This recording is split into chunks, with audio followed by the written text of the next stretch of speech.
Australia Post has issued a new set of stamps to celebrate the Year of the Dragon. Chrissy Lau, 40 years old, is the designer of the stamps. Lau, who was born in a traditional Chinese family and raised in the West, mentioned repeatedly the impact of her Chinese background on her works in the interview with Xinhua in Sydney. I feel really inspired by my Chinese culture, my background. I had a really good relationship with my father, who passed away a few years ago. He was always really interested in my art, so we always used to speak about the meanings, the symbolism in Chinese art, the history, all the ceramics and everything. So I felt inspired by those conversations, so that's why I like to create Chinese-inspired art. Lau has designed Chinese New Year stamps for Australia Post for 4 consecutive years since 2021.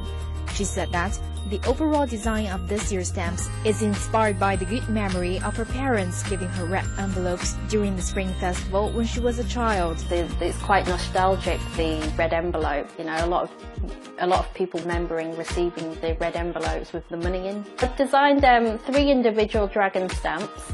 They're the Fortune, the Lucky and the Happy Dragon. And they're all inspired by flowers as well, so they have like the peony, the chrysanthemum and the plum blossoms in there as well. During this year's Spring Festival, 6 kinds of flags designed by Lau to celebrate the Lunar New Year were hung in the streets of Sydney, with the Chinese name Liu Dingqi in the middle of the flag.